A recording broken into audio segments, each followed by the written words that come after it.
आत्मा की चर्चा को स्पिरिचुअल कहते हैं, आध्यात्म कहते हैं। शरीर की चर्चा को रिलीजन कहते हैं। अंदर से हार गए तो बाहर से भी हारोगे।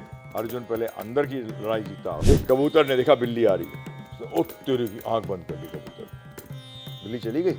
नहीं नहीं, तू भाई साहब बिल्ली के पेट में चला गया। कैसे हम यूथ को भगवत गीता से जोड़ सकते हैं? अगर उनको ये क्लियर हो जाए सबको कि उद्देश्य जीवन का ये है कि मुझे सुख चाहिए, तो प्रभु फिर वो ढूंढेगा कि सुख कहाँ मिलेगा। हंसने का मतलब नहीं है कि सुखी हो, दांत दिखाने का मतलब सुखी नहीं होता। जब मैं गया था पहली बार प्रभुपाद के इस्कॉन में, तो मुझसे पूछा था उन्होंने, आपको स्पिरिचुअल लाइफ में इंटरेस्ट है? मैंने कहा मेरे को स्पिरिचुअल नॉलेज में इंटरेस्ट है, क्योंकि मैं जानता हूँ कई प्रश्न में जो मेरे दिमाग में घूम रहे हैं उसका उत्तर नहीं मिल रहा। उन्होंने पूछा था मुझसे, नॉनवेज खाते हो? इंग्लिश में पूछा, डू यू ईट नॉनवेज? मैंने no no I love it. Hare Krishna, मैं नेहा राजपूत आप सभी का स्वागत करती हूँ धर्मा लाइफ पर। आज हमारे साथ स्टूडियो में एक ऐसे इंसान मौजूद हैं जो जब भी धर्मा लाइफ पर आते हैं, एबीपी लाइव पर आते हैं ना, हमारे सारे ऑडियंस नीचे कमेंट सेक्शन में लिखते हैं कि प्रभु जी को बोलिए और भी कुछ खास बातें बताएं। तो आज और भी खास बातें बताने आए हैं हमारे साथ गौरांग इंस्टीट्यूट फॉर वैदिक एजुकेशन के फाउंडर चेयरपर्सन डॉक्टर वृंदावन चंद्र दास जी। सर नमस्कार, स्वागत है आपका हमारे स्टूडियो में एबीपी लाइव पर, धर्मा लाइव पर। आप जब भी आते हैं ना, एक अलग सा ऑरा होता है आपका, एक अलग सी एनर्जी होती है। जो भी, चाहे वो ऑन कैमरा मैं सामने बैठी हूँ या जो पीछे की तरफ बैठे, हर कोई आपसे जो है बहुत ही ज़्यादा अट्रैक्ट हो जाता है आपकी बातें सुनने के लिए। जो है उनको लगता है कि कुछ ऐसी चीज़ें बताइए जो उनकी लाइफ में एक बहुत बड़ा चेंज लेकर आए। आज हमेशा आप जब भी आते हैं कृष्ण जी की बातें करते हैं, गीता की बातें करते हैं। बहुत ही जल्द भगवद गीता जयंती है 23 दिसंबर को, तो आज हम उसी पे चर्चा करेंगे आपसे। और जितना बात करें उतना कम होता है, लेकिन शुरुआत हम ऐसे करेंगे कि गीता के बारे में बहुत सारे लोग कहते हैं कि गीता जो है एक ग्रंथ है। तो मैं आपसे जानना चाहूंगी कि गीता एक स्पिरिचुअल बुक है या रिलीजियस बुक है? पहले तो सबको हरे कृष्णा। भगवद गीता एक स्पिरिचुअल बुक है, रिलीजियस बुक नहीं है। उसको हम संस्कृत में कहते हैं आध्यात्मिक। आध्यात्म से डील करती है। और आध्यात्म, जैसे आपने स्पिरिचुअल कहा, अगर स्पिरिचुअल को दो पार्ट में बांट दें तो एक है स्पिरिट और एक है रिचुअल। इन दोनों को मिलाते हैं तो बन जाता है स्पिरिचुअल। तो पहला वर्ड क्या है? स्पिरिट। स्पिरिट का मतलब आत्मा। भगवद गीता में भी अगर आप जाएंगे तो जब अर्जुन ने प्रश्न किया कि मेरे लिए सबसे भली चीज़ क्या है, मेरे लिए श्रेष्ठकर क्या है, मुझे क्या करना चाहिए, क्या नहीं करना चाहिए, तो भगवान ने भगवद गीता कैसे स्टार्ट करी? उन्होंने कहा कि तू शरीर नहीं आत्मा है। और आपकी जानकारी के लिए, आत्मा की चर्चा को स्पिरिचुअल कहते हैं, आध्यात्म कहते हैं। शरीर की चर्चा को रिलीजन कहते हैं। Religion divides, spirituality unites. तो भगवद गीता जो है, शुरुआत क्या है? आत्मा हो, उसके बाद भगवद गीता है। अगर आप यही नहीं जाने कि आप आत्मा हैं, शरीर नहीं है, तो मतलब आपने भगवद गीता पढ़ना प्रारंभ नहीं किया। जैसे कि गणित के अंदर अगर आपने अंक नहीं सीखे, 1 2 3 4 1 2 3 4 नहीं सीखे, तो आप मल्टीप्लिकेशन, डिवीजन, ये सब कहाँ से आएगा?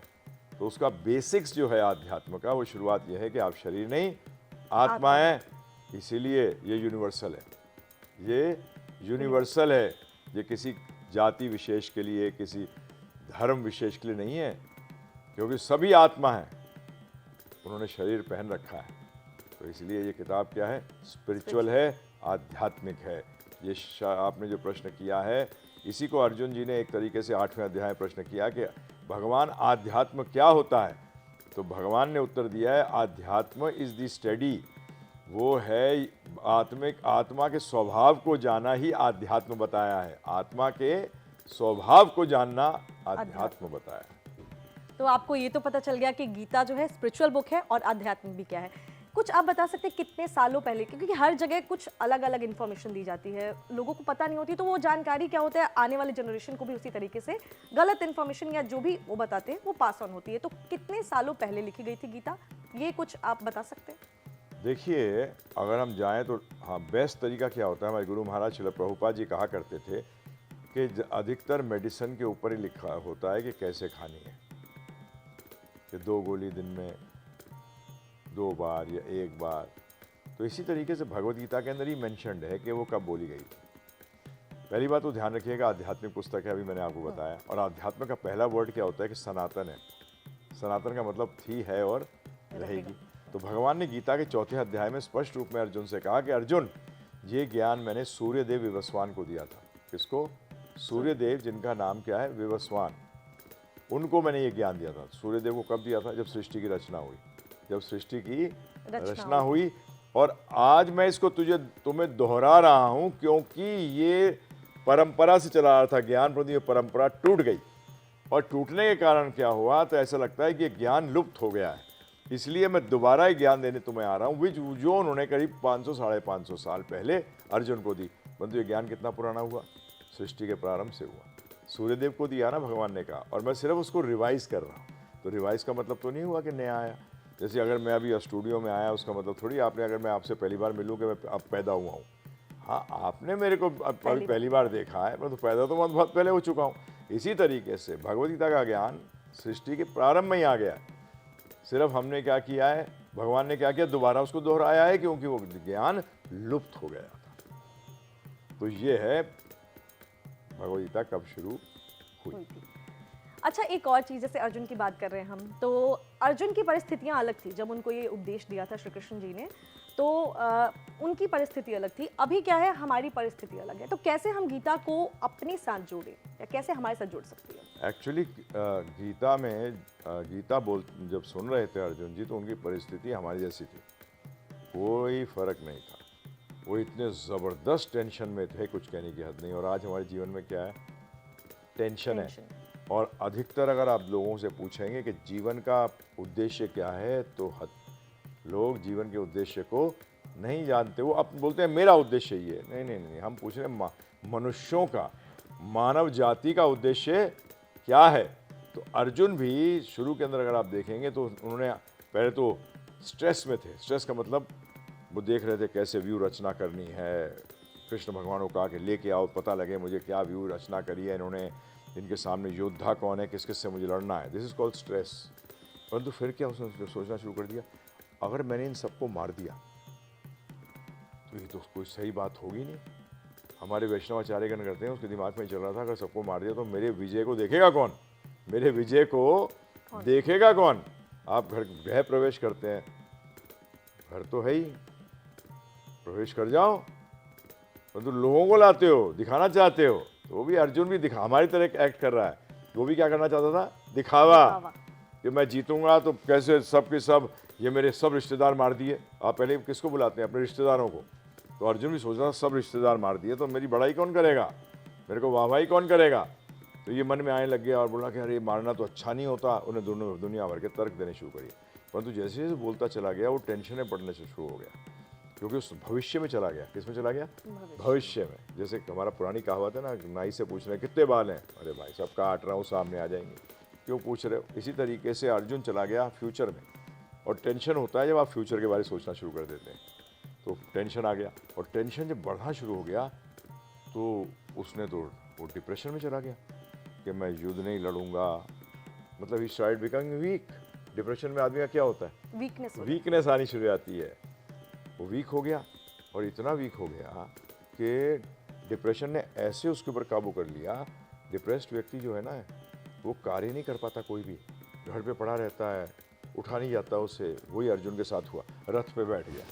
क्या हुआ, रथ पर बैठ गया, मतलब सारी शक्ति विहीन हो गया। वो इतना शक्तिशाली व्यक्ति, उसके हाथ से गांडीव जो उनका धनुष था वो भी खिसक गया, उठा ही नहीं पा रहा था कुछ भी। फिर कहता है अंत के अंदर कि देखो जी, अगर ये मुझे निहत्था भी मार दें तो मरने को तैयार हूँ, सुसाइड। क्या ये आज देखेंगे आप, ये नहीं चल रहा लोगों के जीवन के अंदर। बताइए आप मुझे, स्ट्रेस तक ठीक है, टेंशन होते ही गड़बड़ शुरू हो गई, फिर डिप्रेशन, फिर सुसाइड। तो बताइए आज क्या लोग उनको पता है कि क्या करना है क्या नहीं करना। सारी प्रॉब्लम ही तो यही है कि क्या करना है और क्या नहीं करना। तो जब अर्जुन ने पूरी भगवद गीता समझ ली तो उसने कहा करिष्ये वचनम तवा, अब भगवान जो आप मुझसे कहोगे वो मैं करूँगा, जो भगवद गीता में आपने बताया है वो मैं करूँगा। और करने से क्या हुआ, वो पहले अंदर का युद्ध जीता। ज़्यादातर लोगों के साथ क्या होता है, अंदर हार जाते हैं, और उसके कारण आप बाहर तो हारोगे, अंदर से हार गए तो बाहर से भी हारोगे। अर्जुन पहले अंदर की लड़ाई जीता, और आज सारे के सारों के साथ यही प्रॉब्लम है। इतना नशा क्यों बढ़ गया है, क्योंकि वो क्या कर रहे हैं, वो ऑल्टरनेटिव ढूंढ रहे हैं, विकल्प ढूंढ रहे हैं। कहाँ ढूंढ रहे हैं, गलत जगह। अरे ड्रग्स से, सिनेमा हॉल में बैठ जाते हैं 3 घंटे कि मेरा टेंशन खत्म हो जाएगी, खत्म हो जाती है। ये तो वही बात हुई कि एक कबूतर ने देखा बिल्ली आ रही है, उसने ओ तेरे की आंख बंद कर दी कबूतर ने। बिल्ली चली गई? नहीं नहीं, तू भाई साहब बिल्ली के पेट में चला गया। इसी तरीके से वी वेस्ट आवर टाइम। मतलब लोग टेम्पररी जो है टेम्पररी ढूंढ रहे हैं, solution वो भी ढूंढ रहे हैं। हल भी नहीं है। वो आंख बंद करना कबूतर का मतलब दैट इज प्योर मूर्खता, इल्यूजन है। तो आज अर्जुन देखिए विद इन 50 मिनट के अंदर भगवद गीता बोली गई थी। उस 50 मिनट के बाद क्या हुआ, पूरी लाइफ के अंदर चेंज आ गया, पॉजिटिव हो गया एकदम। और आज क्या चाहिए लोगों को? पॉजिटिव। पॉजिटिविटी चाहिए। कैसे आएगी? भगवद गीता जाने बगैर नहीं आ सकती। तो आज अर्जुन और भगवान जो बात कर रहे हैं, भगवान कहते हैं जन्म मृत्यु जरा व्याधि। आज लोगों के जन्म नहीं हो रहे, मृत्यु नहीं हो रही, बुढ़ापा नहीं आ रहा, प्रॉब्लम्स नहीं आ रही लाइफ के अंदर। बोलो भाई, ये तो आज भी हो रहा है, 5000 साल पहले भी हो रहा था और 10 लाख साल पहले भी हो रहा था। तो इसलिए this is called eternal knowledge. ये सनातन ज्ञान है, ये हर काल में चलेगा। और आप जब भगवद गीता जानेंगे तब पता लगेगा कि हाँ, ये तो मेरे पे एप्लीकेबल है। हमारे साथ भी ऐसे हुआ। जब हम 26 साल के थे, जब जाना सब समझे, तब देखा गया ये तो मेरे को भी एप्लीकेबल है। और आज 40 साल से प्रचार कर रहे हैं, जिसको भी सुना है वो कहता है ये तो मेरे पे एप्लीकेबल है। हाँ, ये सवाल मेरा आपसे आने वाला था कि क्यों ऐसा होता है कि जब भी जो भी इंसान गीता पढ़ता है, मैक्सिमम लोग ये कहते हैं कि मैंने गीता पढ़ी और ये मुझे जैसा लगा, मुझे लगा कि ये मेरी कहानी है, ये मैं हूँ। तो ऐसा क्यों होता है? क्या है गीता में ऐसी खास? एक्चुअली सबसे बड़ी बात यह है कि पर्पस क्या है लाइफ का। अगर हकीकत में देखा जाए, पर्पस है लाइफ का। सब खुशी चाहते हैं। और कैसी खुशी चाहते हैं? जो आए, मतलब टिके, और टिकने के बाद बढ़े। आप कैसा बिजनेस करना चाहेंगे? कैसी सैलरी चाहेंगी? जॉब कैसी चाहेंगी? जो टिके और बढ़े, है ना जी? क्योंकि टिके रह गई बहुत देर तक तो उसका मतलब ये है कि पैसे का तो डिप्रेशन ही होता है, पैसा खत्म ही होता है, डिवैल्यूएशन होती है। तो इसी तरीके से आप क्या चाहती हैं कि रुके और बढ़े। तो जो सुख रुकता है और बढ़ता है, सब वही चाहते हैं। परंतु आप फंस किस में जाते हो? मजा में। मजा क्या है? आता है और चला जाता है, क्षणिक होता है, खत्म हो जाता है। तो ये जब वो पढ़ता है भगवद गीता को, तो भगवद गीता में भगवान ने क्या बताया? 9वें अध्याय का दूसरा श्लोक है कि सुसुखम कर्तुम अव्ययम। मैं वो श्लोक का लास्ट पार्ट दे रहा हूं पहले। क्या मिलेगा उसको? सुख नहीं मिलेगा, सुसुखम। सुख ऐसे होता ना, गुड, वेरी गुड। तो सु का मतलब है बहुत सुख मिलेगा, सुसुखम। परंतु किसको? कर्तुम, जो इस ज्ञान के अनुसार करेगा। और अगला वर्ड क्या यूज किया? अव्ययम। अव्ययम बड़ा सिंपल है, व्यय। व्यय का मतलब खत्म हो जाना। और अ लगाते ही क्या हुआ? जो खत्म ना होगा। तो राज विद्या राज गुह्यम, ये सारे विद्याओं का राजा है। राज गुह्यम का गुह्य का मतलब होता है रहस्य, सारे रहस्यों का राजा है। पवित्रम इदम उत्तमम। तम का मतलब होता है अंधकार, और अंधकार का मतलब होता है अज्ञानता। यह अज्ञानता से परे है। राज विद्या राज गुह्यम पवित्रम इदम उत्तमम प्रत्यक्षवागमम धर्मयम। ये धर्म को आपके सामने प्रत्यक्ष प्रमाण देता है। जो बोल रहा है वो आप करोगे। जैसे मैं आपको गुलाब जामुन दूं अभी, क्या लगेगा? मीठा है फीका? मीठा, क्योंकि उसका टेस्ट है वो, परंतु लेना पड़ेगा। बाहर से देखते रहोगे तो आप बोलोगे क्या पता फीका हो, क्या पता मीठा हो, क्या पता चीनी डालना भूल गया वो चाशनी के अंदर, क्या पता बहुत ज्यादा चीनी हो। हाँ, तो ये पाने पता लगेगा। तो इसलिए भगवान बताते हैं कि ये धर्म का प्रत्यक्ष प्रमाण देगा आपको कि देखिए। और सुसुखम कर तुम अव्यय, जो इसको करेगा उसको सुख मिलेगा, परम सुख प्राप्त होगा, जो कि कभी खत्म ही नहीं होता, बढ़ता रहता है। ये आपने टेस्ट ही नहीं किया, आप लोग चाहते यही है सब। सफलता क्या मानते हो आप? सफलता तो मतलब ही यही है, सुख। तो आप बताइए, जो पढ़ेगा उसके लिए एप्लीकेबल होगा कि नहीं? क्योंकि सब एक ही चीज मांगते हैं, सुख मांगते हैं। यानी कह सकते हैं कि गीता में वो बातें बताई गई हैं जिससे कि इंसान सुखी जीवन जी सकता है। बिल्कुल। क्योंकि आपको ये थोड़ी है कि आप अगर सीईओ नहीं बनते हैं कंपनी के तो आप सुखी नहीं हो सकते। किसने कहा ये? अरे सीईओ तो एक बनेगा, बाकी सब फेलियर है। ऐसा कैसे हो सकता है? भगवान ने ये तरीका बताया है कि आप किसी स्थिति में भी हों, आप सुखी कैसे हो सकते हैं। फेलियर से एक चीज़ और ध्यान में आ रही है, बहुत सारे आजकल यूथ जो है डिप्रेशन में चले जाते हैं। हमने डिप्रेशन पे भी थोड़ी बात की, डिप्रेशन में चले जाते हैं। कैसे हम यूथ को भगवद गीता से जोड़ सकते हैं? गौरांग इंस्टीट्यूट फॉर वैदिक एजुकेशन ये काम बहुत अच्छे से कर रहा है, लेकिन फिर भी एक और कोई तरीका ऐसा जिससे कि हम गीता को यूथ से जोड़ें ताकि उनकी जो ये परेशानियां हैं वो दूर कर पाए। बड़ा सिंपल है, उनको पता, पहली बात तो उनको क्लियर होना पड़ेगा हम जीवन में चाहते क्या है। 99% मैं 40 साल में मैंने देखा है अपने टीचिंग के कैरियर के अंदर कि बेसिकली लोग ये नहीं जानते कि उद्देश्य क्या है। मैं IITs में, IIMs में, बड़े बड़े कॉरपोरेट्स के अंदर, मुझे इंटेल कॉर्पोरेशन US से नहीं बुलाया लेक्चर्स के लिए, मैं गया हूँ, तो वहाँ लोगों को मालूम ही नहीं कि वो चाहते क्या है। मैंने पूछा, एक से स्टूडेंट था, मैंने क्या चाहते हो? अरे CEO बनना चाहता हूँ बड़ी कंपनी का। मैंने नहीं, उसके बाद क्या मिलेगा CEO बन जाओगे? अरे साहब खुशी मिलेगी। तो मैंने कहा फिर CEO बनना नहीं चाहता, क्या चाहते हो आप? सुख चाहते हो। अगर उनको ये क्लियर हो जाए सबको कि उद्देश्य जीवन का ये है कि मुझे सुख चाहिए, तो प्रभु फिर वो ढूंढेगा कि सुख कहाँ मिलेगा। क्या पता आपको जो आप एस्पायर कर रहे हो, कहते हैं ना ड्रीम, जब तक आप इच्छा, ड्रीम का मतलब क्या है? इच्छा करना। ड्रीम का बाकी तो फिर आप वर्ड्स को घुमाते रहिए। इच्छा करना, अगर इच्छा पूरी नहीं हुई तो क्या होगा? आप दुखी हो जाओगे। क्यों हो जाओगे साहब? क्यों हो जाना चाहिए? सुख आपके हाथ में है। जो प्राप्त करते हो वो सुख को नहीं देता, सुख आपके अंदर है। सुख आपके अंदर है। जैसे मैं अभी कल बात कर रहा था, उन्होंने कहा, एक कॉलेज में था मैं, यूनिवर्सिटी के अंदर, तो उन्होंने ये, लड़के ने ये कहा, मैंने पूछा क्या क्या चाहिए? बोलता इनर पीस। मैंने पीस तो होती इनर है जी, बाहर पीस कहाँ है बताइए मुझे? गुलाब जामुन में पीस है, रसगुल्ले में पीस है, नान में पीस है, पीस आपके अंदर। तो इनर पीस क्यों बोलना? उसको पीस बोलो ना, है जी। हाँ बोलो इनर हार्ट। अरे हार्ट तो अंदर ही होता है, बाहर कभी देखा आप हार्ट को? हार्ट किडनी बॉडी के अंदर होती है भाई, बाहर नहीं होती। तो इसी तरीके से पीस कैसे आए जीवन के अंदर? तो जब उनको पता लगेगा कि हाँ लक्ष्य तो मेरा सुखी होना है, परंतु ये तो बाकी चीज़ें मुझे क्या पता सुख दें या ना दें, परंतु सुख तो मेरे हाथ में है। रिमोट अपने हाथ में रखो ना, दूसरे के हाथ में क्यों देते हो? तो भगवद गीता आपको यही बताती है कैसे आप अपने हाथ में अपनी सफलता रखो। सुखी हो तो सफल हो। और सुखी, आज आपने पीछे देखा कुछ साल पहले ब्रिटानिका एंग्लोसाइक्लोपीडिया के COO ने क्या किया था? आत्महत्या कर ली थी गुड़गांव के अंदर 20वें फ्लोर से। अब कितने लोग एस्पायर कर रहे थे वहाँ पहुँचने के लिए, और पहुँचने के बाद भी क्या किया उसने? मतलब जीवन से निराश हो गया था। मतलब जीवन में सुख नहीं था उसके, क्योंकि वो सुख बाहर ढूंढ रहा था। बाहर सुख है भी नहीं। It is your frame of mind, आपकी सोच है। इसलिए सृष्टि नहीं, दृष्टि बदलो। दृष्टि बदलने से सृष्टि अपने आप बदल जाएगी। आपने क्योंकि ये प्रश्न किया कि कैसे वो डिप्रेशन दूर करे। डिप्रेशन क्यों होता है कि मैं फेलियर हो गया। अब आपको एक ट्रिक बताऊं भगवद गीता के अनुसार, परंतु ये जीवन का सिर्फ इसी ये लक्ष्य नहीं है, परंतु ये बताने कि जीवन चलाना कैसे है। जैसे मैं फेल हो गया, परंतु मैंने देखा एक व्यक्ति जो है गोल्ड मेडलिस्ट पास हो गया, तो अगर मैं उसके खुशी में मैं भी खुश होने लगूं तो मेरा फेलियर खत्म हो गया कि नहीं खत्म हो गया? बताइए। अब कितने लोग सक्सेसफुल हो रहे हैं, उनके सक्सेस से क्या हुई है? खुश हुई है। तो आपका दुख तो वैसे ही खत्म हो गया। हम तो क्या होते हैं, अपने आप तो दुखी होते हैं, दूसरे की सफलता से भी दुखी होते हैं, तो अपने दुख के को बढ़ाते जा रहे हैं। और जबकि करना क्या चाहिए? दूसरे सफलता से अपने आप सुखी होना। और ये करना बताऊं आध्यात्म में पॉसिबल है सिर्फ, और कहीं पॉसिबल नहीं है, क्योंकि भगवान गीता में कहते हैं अहम बीज प्रदा पिता, मैं बीज देने वाला पिता हूँ।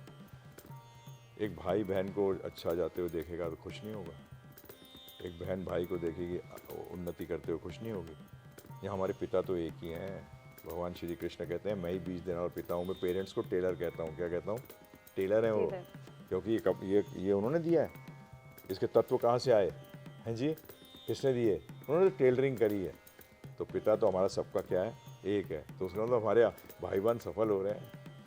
क्या तो कहने का मतलब है सृष्टि नहीं दृष्टि बदलिए। जो प्रभु जी ने कहा बहुत ही अच्छी बात कही। तो दूसरों के सुख में खुश होंगे तो शायद ये डिप्रेशन भी खुश होना ऐड करो अपने में। अरे आप तो करोड़पति बन जाएंगे। कमा दूसरा रहा है, करोड़पति कौन बन रहे हैं? आप। किस पे करोड़पति? सुख में। हाँ, अभी हाल ही में मैंने एक इंटरनेट पे एक वीडियो देखी थी। उसमें एक प्रवचन ही था जो मैं सुन रही थी। तो उसमें ये कहा गया था कि आप दूसरों को हंसाइए, उसके चक्कर में आप खुद भी हंस रहे हैं, आप दोनों स्वस्थ हैं। तो दूसरों को हंसाने के चक्कर में आप भी हंसेंगे। मैं सर्विस इंडस्ट्री से हूँ। हंसने का मतलब नहीं है कि सुखी हो। दांत दिखाने का मतलब सुखी नहीं होता। समझ में आया? फिर हाँ, चक्कर क्या है कि हंस दिए तो सुखी है। एक्टर बड़े हंसते हैं, परंतु सुखी क्या है? एक होता है कि आप हंसते हैं इसलिए सुखी होते हैं। नहीं, आप सुखी होते हैं इसलिए हंसते हैं। ये चेंज करिए इसको, हंसने को नहीं तो हंसने में क्या है, पागलों को देखो आप जाके पागल खाने में। अरे सही बड़ा बात। हंसते हैं, इतनी जोर जोर से हंसते हैं। मैं उस प्रवचन वाले बाबा जी का नाम नहीं बताऊंगी यार। नहीं नहीं, मैं बड़ा मुंह फट आदमी हूँ, मैं बता रहा हूँ आपको कि पागल खाने में चले जाओ, हंसते चलिए हैं। मैं बता देती हूँ, रामदेव बाबा को मैंने सुना था ये बोलते हुए कि आप दूसरों को भी हंसाइए, आप खुद भी सुखी हंसेंगे। करिए उनको सुखी करिए, उसको बीज में जाइए कि वो खुश हों, तो खुश होंगे तो एक अलग किस्म की हंसी हंसी निकलेगी, खिसियाने वाली नहीं हंसी निकलेगी, असली असली अंदर से आएगी वो। सुखी हो आप, यू आर सेटिस्फाइड, पीस है जीवन के अंदर, अभी किसी के साथ कंपटीशन नहीं है, कुछ नहीं। आप वो लाइफ जिनका आपने नाम लिया, मेरे ख्याल से उनको भी कंपटीशन है, 5,000 से 10,000 करोड़ का टर्नओवर आ जाए। नहीं, जो आदमी रियली खुश होता है उसे किसी से कंपटीशन नहीं होती है, किसी से नहीं, और उसको एक्सटर्नल चीज़ें खुश नहीं करती, एक्सटर्नल चीज़ को जानता है अपनी खुशी के लिए कैसे यूज़ करे। मज़ा तो जब है ना कि जेब में 10 रुपये हों फिर भी कॉन्फिडेंस 1,000 करोड़ वाला जो घूम रहा है उस जैसा हो, मज़ा नहीं है जब। असली तो मज़ा वो है कि कम में ही आनंद मिले। जो दूसरा व्यक्ति पता लगा शराब पीता है, जाके जब उसको आनंद मिलता है, मेरे साथ होता था कॉलेज में, मेरे को फ्रेंड्स कहते थे पीता क्यों नहीं है तू, मैंने क्यों पीते हैं, बड़ा मज़ा आता है, मैंने वैसे ही मज़ा आ रहा है मुझे। अच्छा, मैं आपसे गुरुजी आपकी पर्सनल चीज़ पूछना चाहूँगी। हाँ जी। मैंने आपका पहले भी इंटरव्यू किया हुआ है, ये सवाल शायद रह गया था आज बातों ही बातों में। आप जैसे आप बहुत ही सात्विक कह सकती हूँ मैं आपको, आप सात्विक है। क्या एक इंसान जब आप एक एज के बाद सात्विक, जैसे आपने सारी लाइफ देखी जो अभी हम जी रहे हैं, आपने ये सारी लाइफ देखी हुई है, तो आपका ये कहीं ना कहीं शुरू से ही ऐसा नेचर था कि आप शांत थे या फिर आप नहीं, धार्मिक नहीं। थे, या आप पहले थोड़े से ऐसे पार्टी करने वाले थे हाँ और जी, मुझे बाद में? मैं मजाकिया आदमी था। मेरे अगर कोई दोस्त सुन भी रहेंगे, मुझे पार्टी में इसलिए बुलाया जाता था, इसको बुला लो रौनक लग जाएगी, ठीक है जी। मैं बहुत मजाक करता था और मैं कभी जोक बनाता नहीं, मैं जोक पुराने नहीं बोलता था, मैं नए जोक बनाता था। जब मैं गया था पहली बार प्रभुपाद के इस्कॉन में, तो मुझसे पूछा था उन्होंने, आपको स्पिरिचुअल लाइफ में इंटरेस्ट है? मैंने कहा मेरे को स्पिरिचुअल नॉलेज में इंटरेस्ट है, क्योंकि मैं जानता हूँ कई प्रश्न में जो मेरे दिमाग में घूम रहे हैं उसका उत्तर नहीं मिल रहा। उन्होंने पूछा था मुझसे, नॉनवेज खाते हो? इंग्लिश में पूछा, डू यू ईट नॉनवेज? मैंने no no I love it. क्या बोला था मैंने? I love it. मैं खाता नहीं हूँ, आई लव इट। अच्छा, फिर उन्होंने डू यू ड्रिंक? मैंने 8 बियर पी के आ रहा हूँ। परंतु उसने कहा स्पिरिचुअल नॉलेज लेने के लिए और जो तुम उत्तर ढूंढ रहे हो और जो सुख तुम चाहते हो, उस नॉलेज को नहीं ले पाओगे अगर तुम ये कर रहे हो। और बात भी सही है, अगर मैं ये कर रहा हूँ, क्योंकि हर नॉलेज को लेने का एक तरीका है। आज शराब पी के अगर कोई ऑपरेशन करने पहुंच जाए डॉक्टर अंदर, क्या करेगा वो पेशेंट का? मार देगा पेशेंट को। इसी तरीके से हर आध्यात्मिक ज्ञान, और इसके बाद मैंने देखा, मैंने उसी क्षण छोड़ दिया था, क्योंकि आई वांटेड आंसर्स, और मैंने कहा आई विल नॉट वेट, मैं उसी टाइम शुरू कर दिया। तो ये आपने जैसे प्रश्न किया आप कैसे थे, मैं ऐसा था। मैं बिल्कुल, आपने कॉलेज के अंदर प्रेसिडेंट था यूनियन का, तो आप समझ सकते हैं किस तरह का आदमी हूँगा मैं। मतलब ये सवाल इसलिए भी मैंने पूछा क्योंकि बहुत सारे लोग जो है आजकल स्पिरिचुअलिटी की तरफ जा रहे हैं। परंतु आपने जो कहा ना पूरा जीवन नहीं, मैं 26 साल की उम्र में इसमें आ गया था। आज मैं 68 का रन कर रहा हूँ, 26 साल की उम्र में आ गया था। तो आप कहोगे सब कुछ देख लिया था? नहीं। अक्लमंद व्यक्ति बताऊँ कौन होता है? Who learns by the mistakes of others, जो दूसरों की गलतियों से सीखता है, खुद गलती करके नहीं सीखता। अक्लमंद व्यक्ति वो कहलाया जाता है जो दूसरों की गलती। तो मैंने देखा इतना पैसा कमाया, मर गया, जीरो लेके गया साथ में। मैंने तो सारे धंधे पे पानी फिर गया इसके। तो मतलब हर व्यक्ति जो है बैंकरप्ट हो जाता है। बताओ आप ऐसा धंधा करेंगे जिसमें बैंकरप्ट हो जाओ? आखिरी में सारे के सारे बैंकरप्ट हो जाते हैं। एंड में कितना लेके जाता है? अभी मैं गया हुआ था एक जगह गुजरात के अंदर, तो मैंने कहा जीरो हो जाता है। तो उस बिजनेसमैन ने, वो बेचारे 72 साल के हो गए थे, बोले गुरुजी वो तो जीरो भी नहीं ले आता सकता साथ, वो जीरो भी साथ नहीं ले जा सकता। तो मैंने कहा ऐसा धंधा नहीं करना। मैंने कहा जिसने ये इतनी ज़बरदस्त क्रिएशन करी है, ये जीरो के लिए करी है?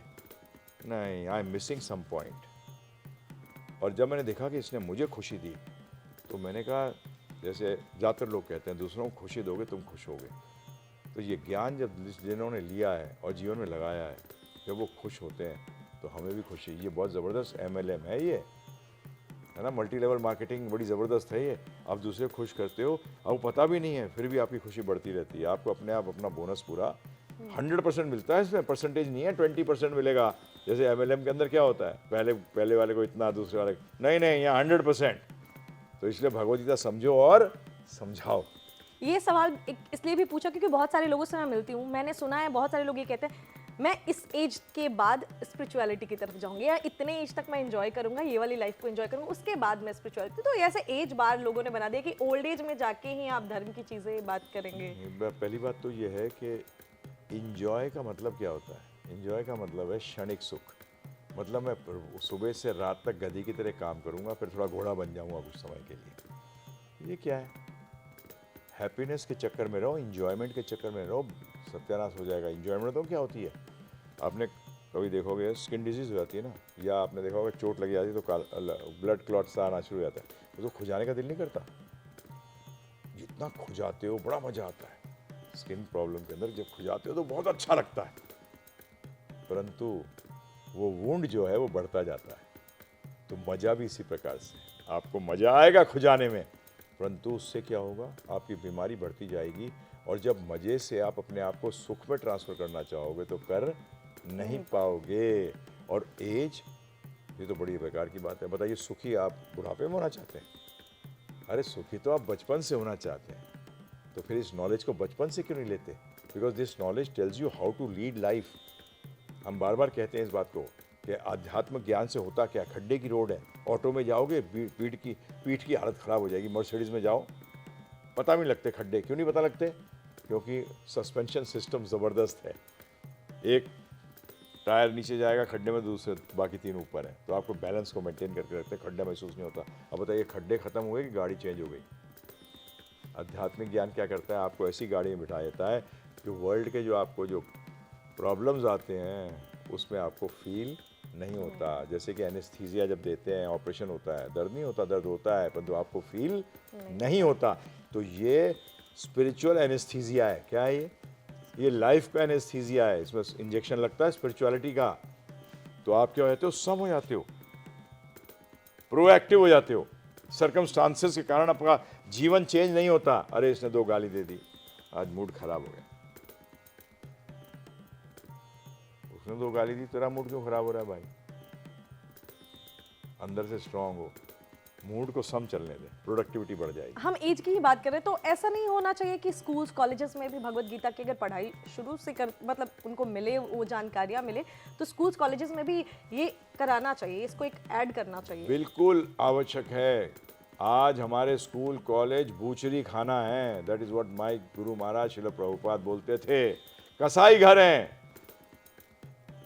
यहाँ बच्चे को जो बाहर निकालते हैं, जैसे मैं तो आज से 30 साल पहले की बात कर रहा हूँ। एक पेरेंट्स आए कि हमारे स्कूल के अंदर बच्चे के वहाँ साइकाट्रिस्ट भी है। तो मैंने उनसे पूछा, आपके बच्चों को पागल कर देते हैं क्या वो? बोले नहीं नहीं, वो मैंने हमारे टाइम के अंदर साइकाट्रिस्ट की जरूरत ही नहीं पड़ती थी।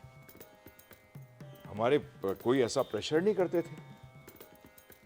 आज प्रेशर करके आपने बच्चे को इतनी हालत में खराब कर दिया कि उसको साइकाट्रिस्ट के पास जाना पड़ता है। आपको कॉलेज में, स्कूल में साइकाट्रिस्ट रखना पड़ता है। क्यों? That means there is something drastically wrong with the knowledge. आज बच्चे, अगर ध्यान रखिएगा, कोई भी व्यक्ति अगर क्रचेस लेता है उसका मतलब उसके टांग में प्रॉब्लम है ना, वो इंडिपेंडेंटली चल नहीं पा रहा, उसका मतलब वो वीक है। इसी तरह से अगर कोई ड्रग्स लेता है, टाइम वेस्ट करता है, उसका मतलब वो क्या है? वीक है। वीक है। और वीक किसने कहाँ बनता है? स्कूल में। स्पिरिचुअल नॉलेज के बगैर, जब मैं कहता हूँ पर्सनालिटी जो है ना, पर्सनालिटी कंप्लीट होनी चाहिए। आज पर्सनालिटी में क्या हुआ, आपने मटेरियल नॉलेज तो दे दी, परंतु आपने spiritual aspect of the personality को छोड़ दिया। ये 2 हिस्सों से बनती है। तो मैं क्या कहता हूँ, हैंडीकैप पर्सनालिटी, पैरालिटिक पर्सनालिटी है। आज लकवा मारा हुआ है व्यक्तित्व का। और बताइए, लकवा मारा हुआ व्यक्ति रेंगेगा या चलेगा? रेंगेगा। तो रेंग रही है दुनिया और सोच रही है हम चल रहे हैं। मैं एग्जाम्पल देता हूँ, ये एक गांव के अंदर पिछले 200 साल से सब लोग रेंग रहे थे, उनमें से एक खड़ा हो गया, तो बाकी सब क्या कहेंगे? ओए बेवकूफ, ऐसे चल। क्योंकि वो भूल गए कि चलना होता क्या है? दोनों टांगों पे चला जाता है। आज समाज भूल गया है कि आध्यात्म के बगैर आप रेंग रहे हो, और रेंगने को आप क्या कह रहे हो? चलना है।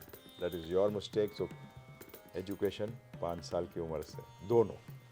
विश्वोपनिषद कहता है, बड़ी प्रैक्टिकल है जी, विद्या भी लो और अविद्या भी लो। बॉडी की नॉलेज को अविद्या कहा गया है और आत्मा की नॉलेज को विद्या कहा गया है। दोनों को साथ लीजिए, हम थोड़ी कह रहे हैं नहीं लीजिए, कौन कह रहा है?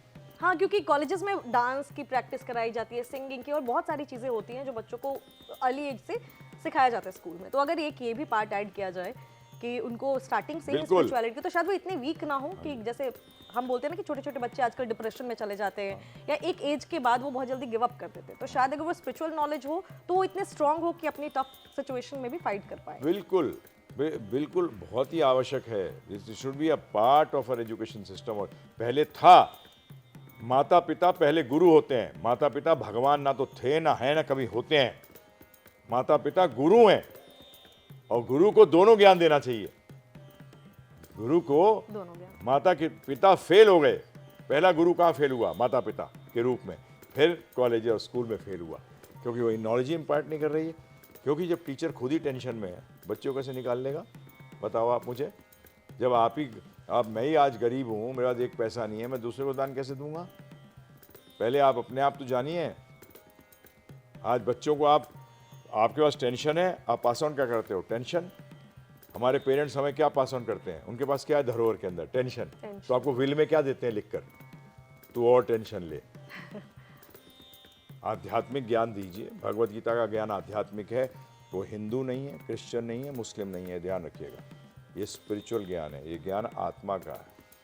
यानी इसका किसी भी जाति धर्म से कोई अरे कनेक्शन कोई लेना देना नहीं है, कोई लेना देना नहीं। क्योंकि हाँ, एक स्कूल में तो बहुत सारे धर्मों के लिए बच्चे आते हैं, तो आने दो। मैं तो ये कहता हूँ, अगर इसमें भी झगड़ा है ना, तो लेट मुसलमानों को कुरान सिखाइए स्कूल में, सिख को गुरु ग्रंथ साहिब सिखाइए, क्रिश्चियन को बाइबल सिखाइए, और जो सो कॉल्ड हिंदू हैं, एक्चुअली हिंदू कोई धर्म नहीं होता, हिंदू का धर्म है सनातन धर्म, उनको सनातन धर्म सिखाइए, कुछ सिखाइए तो। ठीक है। स्कूल में तो देखते हैं कब से शुरुआत होती है। हालांकि आपका जो इंस्टीट्यूट है वो बहुत अच्छी तरीके से काम कर रहा है, लेकिन अगर हम रोज़मर्रे की बात करें, जैसे माता पिता को हमने बोला, तो जो लोग ये वीडियो देख रहे होंगे, अगर उनको रोज़मर्रे की अपनी ज़िंदगी में, मतलब डेली लाइफ में किसी भी तरीके से भगवत गीता को ऐड करना है, उनके किसी श्लोक को ऐड करना है, क्या वो चीज़ वो ऐड करें कि भगवत गीता पूरी तरीके से, क्योंकि हर दिन पढ़ पाना पॉसिबल नहीं है, माता पिता आजकल सब वर्किंग होते हैं, तो उनके लिए भी क्या ऐसी चीज़ है जो भगवत गीता से वो ले सकते हैं और अपने बच्चों को भी पास ऑन कर सकते हैं? देखिए, ये इस तरीके से हुआ जिसने कभी नंबर्स को नहीं जाना और उससे कह रहे हो कि मल्टीप्लाई कर। बताइए, अंक जाने बगैर वो गुनाह कर सकता है? नहीं कर सकता। उसको पता ही नहीं कि गुनाह होता, किसका गुनाह किससे करूं। गुनाह शब्द जान गए। तो इसीलिए हम सबसे अनुरोध करते हैं, हमारा एक 13 घंटे का कोर्स है। 13 घंटे कोई मुश्किल चीज़ है? बिल्कुल। आराम से सुन सकता है। और मेरी गारंटी है, हम गारंटी करते हैं कि एक बार सुन लीजिए, भगवत गीता का बेसिक्स क्लियर हो जाएंगी। फिर आप कोई श्लोक, एक्चुअली कोई श्लोक तज्य है ही नहीं भगवत गीता का। एवरी श्लोक इज इम्पॉर्टेंट। अब मैं अगर किसी श्लोक को कहूँ ये लगाओ, तो ये मेरा जो है ना भगवत गीता का प्रति अपमान होगा। कि उनके, हमारे गांधी जी ने भी तो कहा है कि जब मुझे कोई प्रॉब्लम आती है तो मैं कोई भी श्लोक खोल देता हूँ भगवत गीता, उसमें मुझे आंसर मिल जाता है। It is a fact. आज भी अगर आप चाहें तो ये कर सकते हैं कि आपको कोई टेंशन कुछ ही चल रही हो ना, अभी भगवत गीता मंगवा लेते हैं और ऐसे खोल देना बस, और मैं बता दूंगा उस श्लोक के अंदर आपके प्रॉब्लम का हल निकल आएगा। Because it is complete knowledge. Problem का हल नॉलेज में होता है, बाहर नहीं होता, ज्ञान में है। और वो ज्ञान कौन सा वाला? ऐसा ज्ञान नहीं करो कि पता लगा कि आग लगी हुई है घर में और पता लगा आप पेट्रोल टैंकर ला के और डाल रहे हो पेट्रोल उसके ऊपर। ये आजकल कर ही रहे हैं। डालना चाहिए आग देख के, कौन सी आग है, पानी या कार्बन डाइऑक्साइड, क्या डालना है उस पर वो डालिएगा। परंतु बेसिक फैक्ट ये है कि हम लोग उसमें ईंधन मत डालो। आग लगी है तो ईंधन से दूर रखो। और आज हम प्रॉब्लम को हल करने जाते हैं तो उसमें और प्रॉब्लम डाल देते हैं तो और जोर से जलती है, क्योंकि आपको हल नहीं मालूम। तो इसलिए भगवत गीता के लिए givegita.com पे जाइए, GIVEGITA.com पे जाओ। 13 घंटे में हम पैसे चार्ज नहीं करते। मैं जानता हूँ अगर मैं पैसे चार्ज करते तो आप भी इसको भी काट देते कि नहीं यार पैसे कॉमर्शियल थोड़ी है ये, और बिल्कुल फैक्ट है कॉमर्शियल नहीं, हम बिल्कुल ऐसा नहीं करेंगे। हम इवन डिस्क्रिप्शन बॉक्स में आपको लिंक मिल जाएगा, अगर आप सुनना चाहते हैं तो वो आप ज़रूर सुनिएगा। डिस्क्रिप्शन बॉक्स में आपको लिंक मिलेगा। बाकी एक आपका सबसे जो नन्हा और अनोखा शिष्य है, हमने सुना है कि बहुत सारे लोग जो है श्लोक नहीं पढ़ पाते, उनको समझ नहीं पाते, और मैंने आपसे जितनी बार बात की है, एक अनोखा शिष्य है आपका, 4 साल का बच्चा भागवत, जिससे बहुत लोग जानते हैं, वो श्लोक जानता है भगवत गीता के, हम उसे बुलाना चाहेंगे कि वो ज़रूर आपके साथ जो है थोड़ा सा हमें बताए और श्लोक को पढ़ के हमारे व्यूअर्स को बताए कि जो लोग बहुत ही वंडर करते हैं कि अरे श्लोक पढ़ना टफ है, तो 4 साल का बच्चा श्लोक पढ़ सकता है और उसकी नॉलेज को देखकर आप भी अचंभित हो जाएंगे। तो हम भागवत को बुलाना चाहेंगे अभी आपके साथ। बिल्कुल, जब ये कर सकता है तो आप भी कर सकते हो। ज़रूर। हरे कृष्णा। हरे आ कृष्णा, जाइए। बैठ जाओ। भागवत, तो आप हमें श्लोक गा के बताइए कोई भगवत गीता का। यत्र ओगे सर कृष्णा यत्र पात्र धनुर्धरा ततर्षि विभूति धुआनि तिर्वतिर्मा। इसका मतलब होता है जहाँ कृष्ण अर्जुन रहते हैं जहाँ भगवत गीता रहती है, वहाँ किसी की हार नहीं होती। और गिरगीता.com पे जाओ, भगवत गीता जानो और भगवत गीता का क्रोश लो। तो श्लोक बताया इसने, क्या बताया कि जहाँ कृष्ण भगवान है, अर्जुन है, वो भगवद गीता है वहाँ, और जहाँ भगवद गीता है उस व्यक्ति की कभी हार नहीं हो होती। सकती। तो लो जी, अब आपने भागवत ने भी आपको बता दिया। 4 साल का बच्चा, तो जितनी बातें अनोखी हमारे प्रभु जी की हैं, उतनी ही उनके हर एक शिष्य की है, चाहे वो बेशक 4 साल का हो या फिर 40 साल का। तो आज हमने बहुत सारी खास बातें की। प्रभु जी जब भी आते हैं ना स्टूडियो में, मेरा तो मन करता है मैं बातें करती रहूं, लेकिन इनके भी कुछ कमिटमेंट्स हैं और मैं भी ज़्यादा टाइम नहीं लूँगी। लेकिन हाँ, मैं ये ज़रूर कहूँगी कि गीता जयंती है, आप क्या कहना चाहेंगे हमारे सारे व्यूअर्स को गीता के बारे में? कुछ खास बातें जो आप उनको टिप देना चाहें या कुछ उनको सजेशन देना चाहें? एक ही टिप, एक ही सजेशन, गीता, भगवद गीता समझो, सिर्फ पढ़ो मत। मैं कई लोगों को जानता हूँ जो 700 श्लोक रटे हुए हैं, परंतु उनसे बोलिए समझा दीजिए एक श्लोक तो समझ में नहीं आता। तभी मैं सबको पढ़ने वालों को भी बोलता हूँ, जो स्टूडेंट्स भी हैं, रटो मत। रटने में भूल सकते हो, समझने में उसका ऑपोजिट कुछ नहीं है। या तो समझे हो या नहीं समझे हो, समझे को भूलते नहीं हैं, इसलिए समझो। इसलिए अभी भागवत ने भी आपसे कहा, हम भी आपसे कह रहे हैं कि givegita.com पे जाइए, फ्री में 13 घंटे लोड करके अपने जीवन में एक ज़बरदस्त क्रांति लाइए और इस भगवद गीता जयंती पर कोशिश करिए, भगवद गीता समझो और समझाओ। तो बहुत ही अच्छी बात है, आपको लिंक मिल जाएगा डिस्क्रिप्शन बॉक्स में, गिव गीता पर जाइए। बाकी आप सभी को भी भगवत गीता जयंती जो आ रही है 23 दिसंबर को, उसकी ढेर सारी शुभकामनाएं। मैं आप सभी से रिक्वेस्ट करूंगी कि कोई भी ऐसा सवाल अगर आप प्रभु जी से पूछना चाहते हैं तो कमेंट सेक्शन में लिखिएगा, क्योंकि हम अक्सर मिलते रहते हैं और बहुत ही खास बातें भी हम इनसे करने वाले हैं। एक जो है जानकारी सनातन पार्ट 2 जिसका आप वेट कर रहे हैं, वो भी बहुत जल्दी आने वाला है। उसमें प्रभु जी अपनी और भी खास बातें बताएंगे। तो फिलहाल आज के लिए बस इतना ही। मैं आपका तहे दिल से शुक्रिया अदा करूंगी कि आप स्टूडियो में आए, आप हमारे व्यूअर्स को इतना अपने टाइम दिया। नमस्कार। धन्यवाद।